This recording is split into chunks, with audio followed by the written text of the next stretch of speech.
Hola a todas y todos. Continuamos desde la virtualidad en el laboratorio de microscopía. En este caso y en consonancia con los seminarios de acompañamiento en el embarazo, vamos a repasar la estructura normal de la placenta y de los tejidos embrionarios.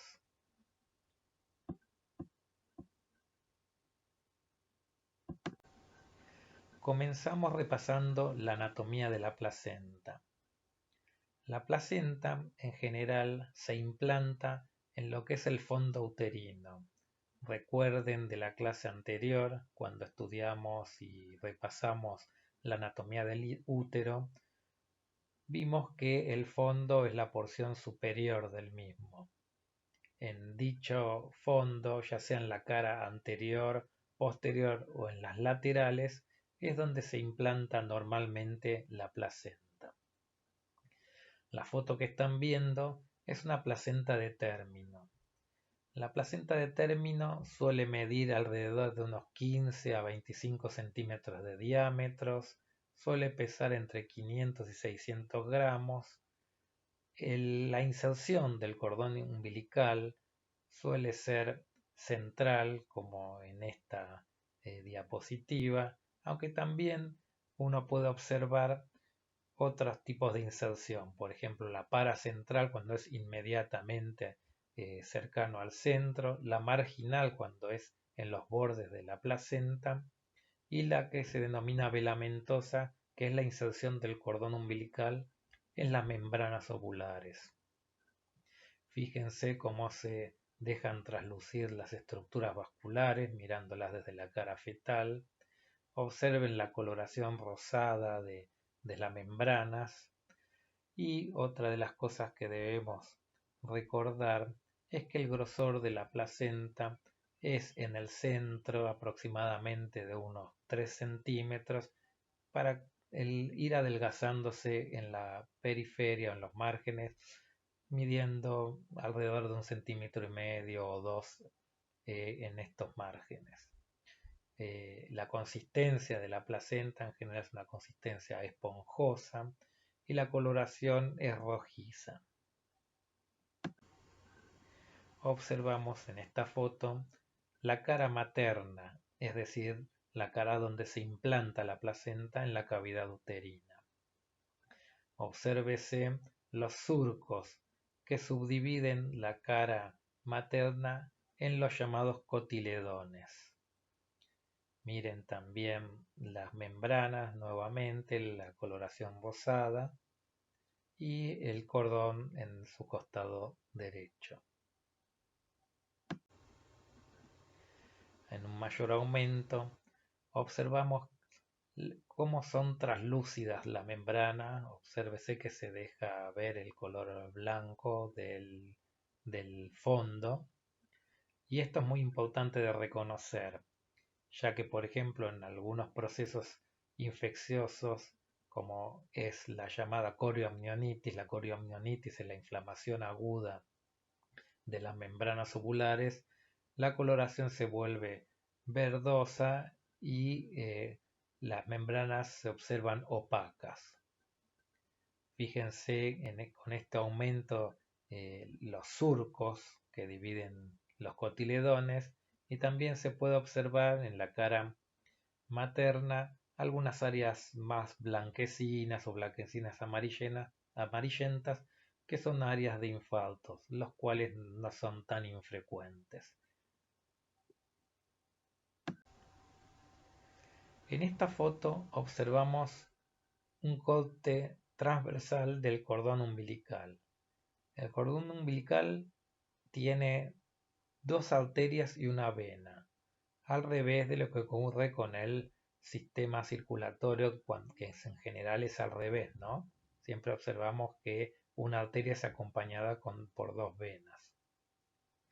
La coloración blanquecina del cordón se debe a la gelatina de Wharton, sustancia que vamos a estudiar más profundamente con la histología. La longitud promedio del cordón umbilical es de 50 centímetros y el diámetro es de 2 centímetros. Fíjense la disposición en espiral o enrollado, que es bastante característico.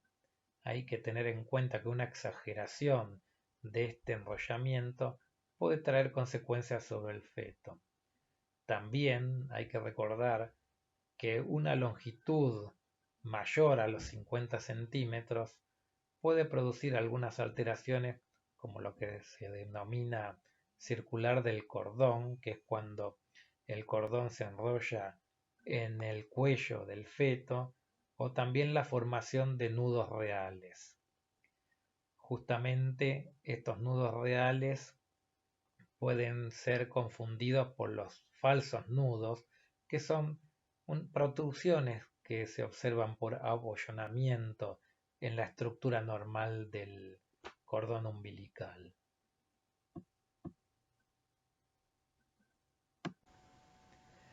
Pasamos a la observación de preparados histológicos. En este caso lo que estamos observando es un legrado uterino. El legrado es un procedimiento quirúrgico que utiliza un instrumento denominado legra o cureta para raspar de la cavidad endometrial los restos que pudieron haber quedado adheridos a la misma. Resulta ser que luego de un aborto, ya sea espontáneo o provocado, pueden quedar restos de tejido adheridos a la cavidad, tejidos que al necrosarse pueden favorecer la producción, por ejemplo, de infecciones, ¿no? Entonces deben ser eliminados. Estos tejidos se denominan restos ovulares y los restos ovulares van a estar constituidos por diferentes estructuras dependiendo de la fecha en que se realice. Entonces, no va a ser lo mismo la observación de tejidos en un aborto ocurrido a la semana de la fecundación como al mes o a los 5 meses. Pero en general estos restos ovulares suelen ser tejidos del primer trimestre. Y estos fundamentalmente son los que vamos a observar en las siguientes fotos. En esta foto lo que vemos son estructuras glandulares. Si ustedes recuerdan que la última fase del ciclo ovulatorio era fase secretora, lo que vemos son glándulas secretoras de endometrio. Y tienen unas características especiales, ¿no?, que vamos a ver a mayor aumento.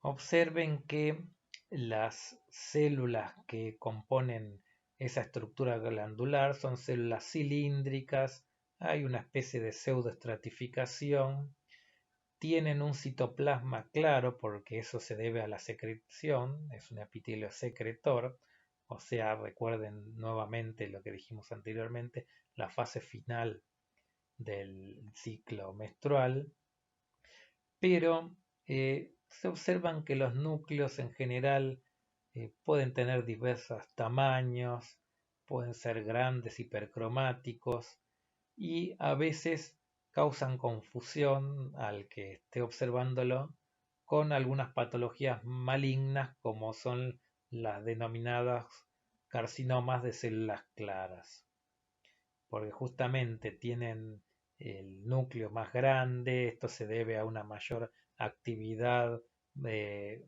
mitótica, un mayor contenido de ADN, y a este fenómeno que se lo ve en algunas glándulas y focalmente se denomina fenómeno de Arias Stella, quien fue su descubridor. Entonces, lo que estamos viendo, como dijimos en esta foto, es glándulas endometriales, o sea que es tejido materno.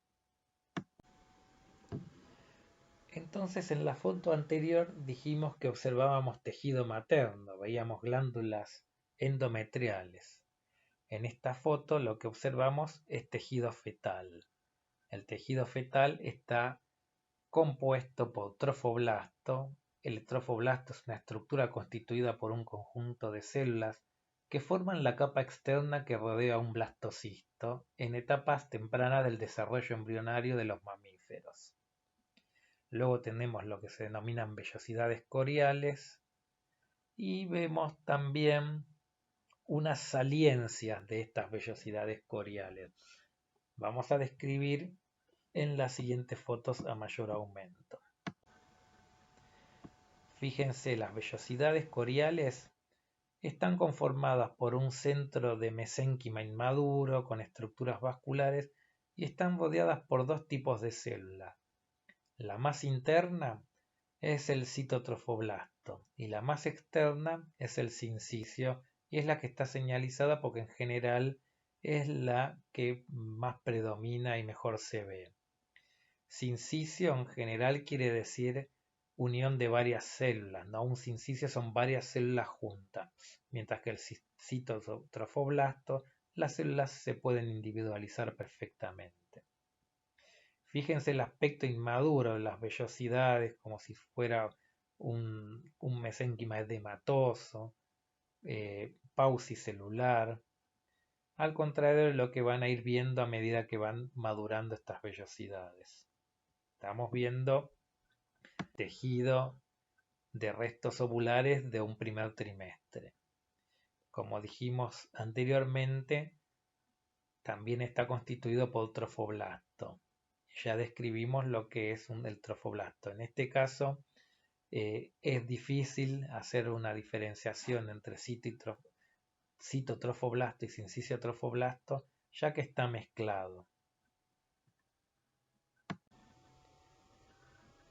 Entonces, nuevamente vemos a un aumento panorámico las vellosidades coriales con el tejido inmaduro central, el trofoblasto. A mayor aumento también vemos las vellosidades coriales, el sincicio que se está rodeando y el trofoblasto. Nuevamente en nuestras fotos también vemos cómo se va desprendiendo el sincicio trofoblasto. Y entonces vamos a resumir diciendo que veíamos tejido materno, que eran las glándulas endometriales, y veíamos también tejido fetal, que eran las vellosidades coriales, el trofoblasto. Pero también lo que podemos encontrar en restos ovulares del primer trimestre son membranas que no tienen el aspecto que van a observar más adelante con su desarrollo completo. Acá son membranas inmaduras. Y otro tejido materno que es la decidua. La decidua, si recuerdan de la clase anterior, se va formando del estroma de la mucosa endometrial. ¿Se acuerdan que al final del ciclo, en el momento del ciclo menstrual, el estroma tenía unas arteriolas espiraladas y rodeando a estas arteriolas espiraladas, células del estroma endometrial se iban agrandando con un citoplasma bien amplio y eosinófilo? Esas eran células deciduales, en realidad en ese entonces hablábamos de predecidua para formar la decidua. Entonces quiere decir que en unos preparados de restos ovulares podemos encontrar tejido materno y tejido fetal. El materno serían las glándulas endometriales, ahí observamos lo que eran los fenómenos de Arias Stella, y tenemos decidua, y como la parte fetal estaríamos hablando de las vellosidades coriales, el trofoblasto. A veces en los raspados o legrados uterinos podemos llegar a observar solamente decidua. Entonces en ese caso, en vez de denominar al tejido restos ovulares, lo llamaríamos restos deciduales. Vemos a mayor aumento las membranas inmaduras, el tejido decidual a la derecha y lleno de células más pequeñas que se observan como puntitos azules, que son leucocitos, y también pueden ser granulocitos, que son células del estroma endometrial. Otra vez a mayor aumento las células deciduales, fíjense la amplitud del tamaño en relación a los leucocitos, ese citoplasma bien amplio y eosinófilo. Bueno, también vemos estructuras vasculares como venas y arterias. A mayor aumento, obsérvese cómo se destacan las células deciduales de los leucocitos. Pasamos ahora a una placenta de un segundo trimestre. Las vellosidades coriales se van haciendo un poco más pequeñas. Fíjense si comparan con los preparados anteriores, cómo el estroma de las vellosidades es algo más compacto y cómo se empiezan a ver mejor desarrollados los capilares. Justamente esto es lo que sucede en la maduración de las vellosidades. Los capilares se vuelven mejor conformados. Todavía las vellosidades son relativamente de mediano tamaño. Tenemos que esas vellosidades están tapizadas por sincicio-trofoblastos, ya perdieron el citotrofoblasto, o sea que este es un concepto importante que se acuerden. Al cuarto mes aproximadamente va desapareciendo el citotrofoblasto, con lo que la comunicación entre la sangre fetal y materna se hace más fluida, porque tenemos una barrera menos, ¿no? En este caso vamos a recordar la circulación fetal es la que va en los capilares de las vellosidades coriales, mientras que la circulación materna son los espacios o lagunas intervellositarias. En esta foto observamos que en lo que sería el espacio intervellositario, la sangre a veces se va coagulando, la fibrina, recordemos que fibrina es material proteico de la sangre, se puede coagular y conformar estos acúmulos de fibrina que se observan a veces en abortos, a veces en sufrimiento fetal. No se sabe si es que es el huevo o la gallina, si es la acumulación de estos coágulos o de este material fibrinoide la que conlleva al sufrimiento fetal, o es el sufrimiento fetal la que incita que se formen los coágulos en los espacios intervellosos. Y otra de las cosas que se observa en sufrimiento fetal es el aumento de la formación de los nudos sinciciales que los ven como acúmulos de sincicio trofoblasto. Otra de las cosas que se observan en placentas de embarazos con sufrimiento fetal pueden ser depósitos de calcio, y los depósitos de calcio se ven con la hematoxilina y eosina de un color azulado. A mayor aumento los depósitos de calcio, vemos el sector materno, todo lo que hemos mostrado anteriormente era el sector fetal con las vellosidades, aunque también estaban los espacios intervellosos, que es por donde transcurría la sangre materna. En este caso vemos la decidua, que es lo que está inmediatamente siguiendo a lo que sería el miometrio, ¿no? Si recordamos la estructura de nuevo del útero, la estructura histológica, dijimos que tenemos una mucosa endometrial. La mucosa endometrial, lo que es el estroma, se va transformando en decidua. La mucosa está apoyado en el miometrio, ¿no? O sea, bueno, decidua entonces es el tejido materno. En algunos sectores tenemos que la decidua, como en el sector donde se rompen las membranas ovulares cuando nace el bebé, está fusionado con el corion, que es tejido fetal. Y esa decidua es la decidua capsular, a diferencia de la decidua basal, que es la decidua que está en el polo materno, ¿no? Digamos, donde está adherida la placenta. Está bueno que recuerden la estructura anatómica de un saco ovular, van a observar que hay tres deciduas. La decidua basal, entonces fundamentalmente es donde está unida la placenta. La decidua capsular es la zona de las membranas que cubren al feto, y la decidua parietal sería la zona del endometrio donde no está implantado el saco ovular.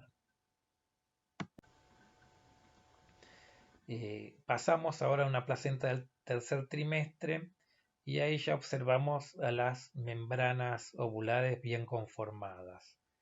Vemos que la superficie interna de la membrana ovular está recubierta por un epitelio y luego tenemos tejido conectivo pobremente celular, fundamentalmente acelular, hay escasos fibroblastos y estos conforman el amnios.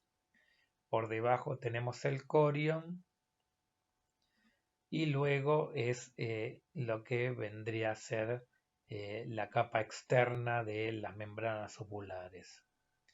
Esto es importante que recuerden cómo está conformada la membrana ovular, porque de acuerdo a la infiltración inflamatoria, vamos, por ejemplo, en patología de las membranas, a destacar cuando hablamos de coriomnionitis, ¿no? Cuando se observa un infiltrado inflamatorio simplemente en el epitelio, hablamos de una coriomnionitis leve. Cuando compromete la parte del conectivo del amnios, hablamos de moderada, y cuando ya atraviesa toda la pared, incluso también compromete el corion, hablamos de una coriomnionitis severa, ¿no? Coriomnionitis, entonces, lo dijimos en las primeras fotos, es la inflamación de las membranas ovulares. Así que entonces estamos viendo las membranas bien desarrolladas de una placenta del tercer trimestre. A mayor aumento vemos el epitelio plano del amnios, el tejido conectivo subyacente y el corion. Ese epitelio del amnios es justamente el que produce el líquido amniótico, así que tiene una importancia fundamental, ¿no? Ya van a saber lo que es oligoamnios, hidramnios, polidramnios. Luego pasamos a un cordón umbilical con una estructura ya totalmente madura. Observamos entonces que desde lo externo hacia lo interno está conformado por un epitelio simple que forma parte del mismo epitelio que recubría el amnios, o sea, las membranas ovulares. Luego tenemos un tejido conectivo laxo, mixoide o mucoide, que es denominado gelatina de Walton, y empezamos a ver una estructura vascular, en este caso la vena, su músculo liso. Vemos el centro de la luz de la vena, el músculo liso de la vena, para que vean un poco la diferencia en su diámetro, sobre todo la luz, lo ancho de la luz. En este caso el contenido es hemático, está lleno de hematíes, en relación a la foto siguiente, ya que la foto siguiente estamos mostrando una arteria. Fíjense que la pared muscular es mucho más gruesa, que es lo que caracteriza las arterias. Con respecto a las vellosidades coriales, tenemos que decir que son más pequeñas, o sea, como han visto desde las fotos de los restos ovulares hasta la placenta del tercer trimestre, observaron que las vellosidades se van achicando. Las vellosidades de los restos ovulares eran edematosas, laxas y casi paucicelulares, es decir, prácticamente no veían núcleos. En vez ahora comienzan a aparecer los capilares para estar totalmente desarrollados en las vellosidades coriales del tercer trimestre. Esto también es importante. En general, Las vellosidades coriales de la placenta del tercer trimestre suelen ser hasta 7, 6 o 7. Cuando observamos más de 7 capilares en las vellosidades, como ocurre en este caso, es que estamos hablando de una corangiosis. Vendría de corion y angiosis de estructura vascular. Entonces, cuando hay sufrimiento fetal, necesita más oxígeno, entonces se desarrollan más estructuras vasculares, entonces en una vellosidad aparecen muchos más capilares. En este caso, pusimos la foto para que se remarquen las estructuras vasculares, estaríamos ante la presencia de una corangiosis, pero recuerden igual el fundamento de esta clase es más que recuerden lo normal y que vean que las vellosidades de un tercer trimestre son más chicas y los vasos son más prominentes.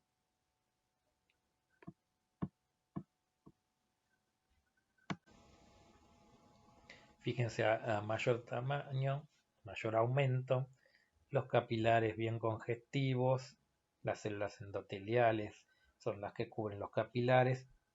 Las vellosidades, entonces, de nuevo reiteramos que las vellosidades corresponden al tejido fetal, mientras que los sinusoides son por donde transcurre la sangre materna. Fíjense lo delgado que hay entre lo que limitan los capilares fetales y los sinusoides. Entonces quiere decir que el intercambio va a ser más fácil a medida que van pasando los meses. Entonces allí en la guía van a tener una pregunta de si es lógico que el riesgo de padecer, por ejemplo, una sífilis es mayor a partir del cuarto mes, bien digo, y bueno, con esta histología ustedes pueden razonar el por qué pasa eso.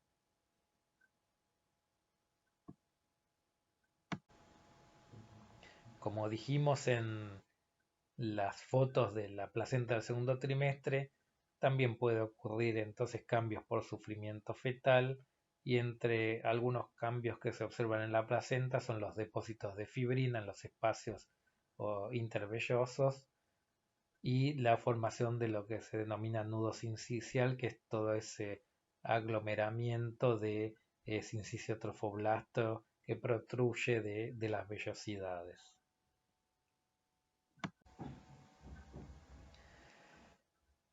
Recuerden entonces antes de hablar de microbiota que la placenta también produce hormonas.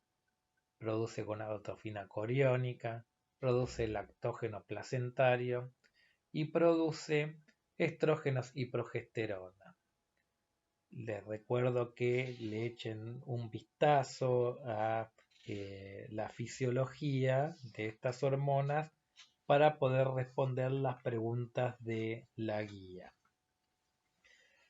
Entonces, pasamos a un tema algo distinto, pero que nos sirve un poco para adentrarnos también a lo que es la flora vaginal y que puede tener también sus connotaciones en el embarazo.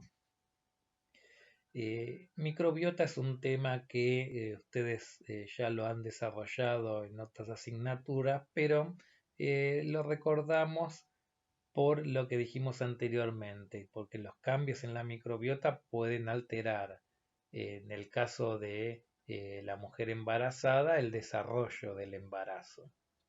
Entonces, ¿qué entendemos por microbiota?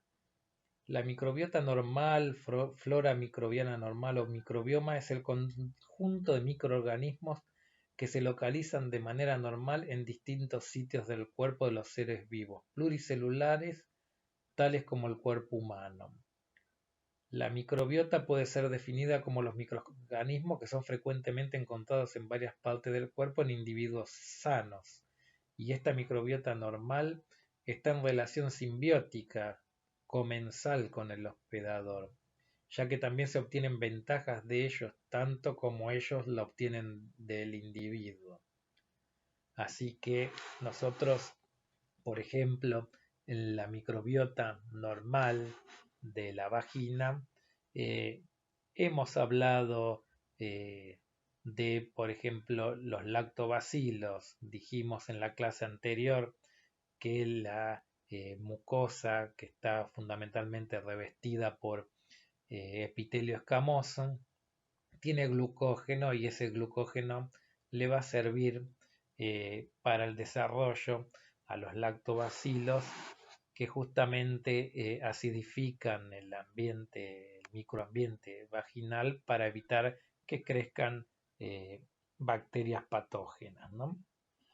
Entonces vamos a observar algunos microorganismos que se desarrollan en la vagina. Los lactobacilos, bueno, tal cual como su nombre lo indica, son bacilos y pueden tener diferentes largos, ¿no? En este caso son bacilos con una extensión considerable.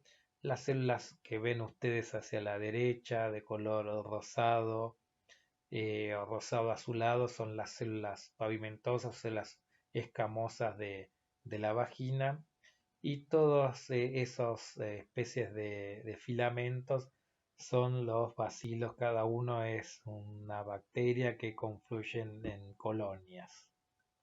Esto es normal, sería un Papa Nicolau normal, ¿no? Es flora normal de la vagina, que a veces tienen tamaños más cortos,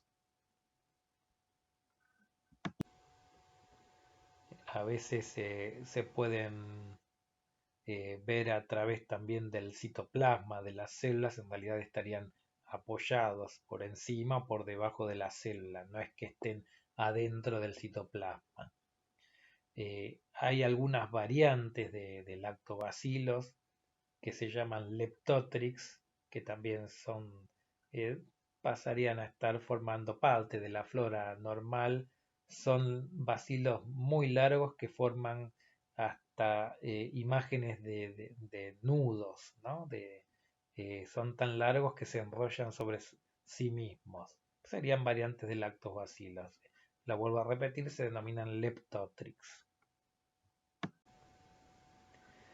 Otros de los gérmenes que puede ser flora habitual, pero en una cantidad adecuada, o sea, no debe haber sobrecrecimiento de las mismas, son las cándidas.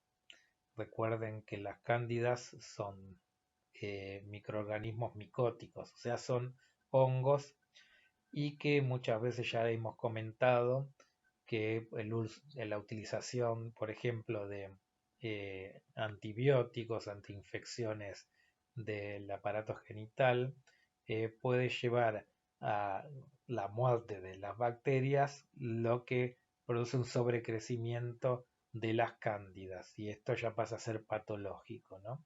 Pero en general es normal observar eh, algunas cándidas en el microambiente vaginal. Otra bacteria que también forma parte de la microbiota vaginal es la Gardnerella. La Gardnerella es también conocida como bacilo de Gardner, quien fue su descubridor, pero también es conocido como cocobacilo, ¿no? Porque justamente no es ni una estructura cocoide ni es tan largo como un bacilo. Una de las características que produce en el estudio citológico de Papa Nicolau es que se disponen como oscureciendo, cubriendo el citoplasma, lo que da lugar a las denominadas vulgarmente células en milanesa. Uno llama a las células que nos sirven para identificar, por ejemplo, un organismo. En inglés se les dice clue cell porque significa células clave, o sea, la célula que nos permite hacer el diagnóstico, en este caso, de que hay una Gardnerella. La Gardnerella a veces también puede llegar a producir un sobrecrecimiento de la misma, y produce a veces mal olor. El olor es característico, el olor a pescado, pero forma parte de la microbiota vaginal. A mayor aumento, fíjense cómo oscurecen el citoplasma las bacterias, dando esa apariencia de célula milanesa. Y ahora vamos a hablar un poco para diferenciar de la microbiota de algunas bacterias o gérmenes que observamos en forma patológica. Por ejemplo, el uso de dispositivos intrauterinos a veces trae aparejado el sobrecrecimiento de unas bacterias especiales que son los actinomyces, que se denominaban así porque se creían originalmente que eran hongos por su estructura filamentosa, pero en realidad es la disposición de las colonias de dicha bacteria. Después, en conjunto con esta imagen característica de un coilocito, que es una célula infectada por un virus por HPV, observamos que el fondo tiene toda como una coloración sucia, puntiforme, y es porque, entre otras floras, pueden crecer cocos. En general, los estrógenos favorecen el trofismo de un epitelio, y cuanto más trófico maduro, más glucógeno hay, y por eso hay lactobacilos, pero a medida que se va atrofiando con la edad la mucosa eh, vaginal y la mucosa cervical, se va perdiendo el glucógeno, y al perderse el glucógeno disminuyen los lactobacilos, y lo que observamos en los papanicolaos de mujeres de mayor edad o añosas es que en vez de ver flora lactobacilar observamos flora cocoide. Vemos también un coilocito, y lo que indica la flora mixta es que observan algunos bacilos y se pueden observar algunos cocos. A eso se denomina flora mixta cuando coexisten las dos bacterias.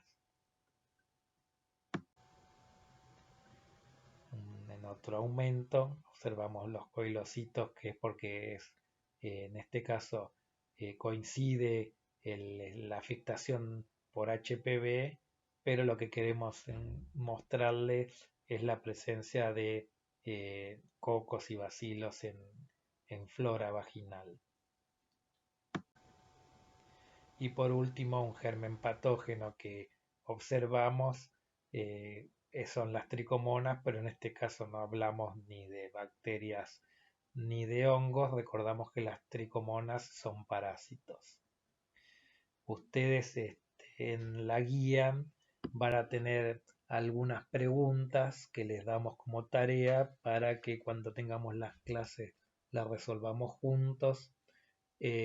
Aparte de nombrar las especies que conforman la microbiota vaginal, que nos digan acciones protectoras de los lactobacilos, los factores mecánicos predisponentes a una infección vaginal, que nos comenten por lo menos 3 factores protectores de disbiosis. Disbiosis es la alteración de ese microbioma, y que enumeren y describan las complicaciones que puede traer una disbiosis vaginal. Bueno, nos vamos a encontrar entonces en la clase y charlaremos sobre todo esto visto.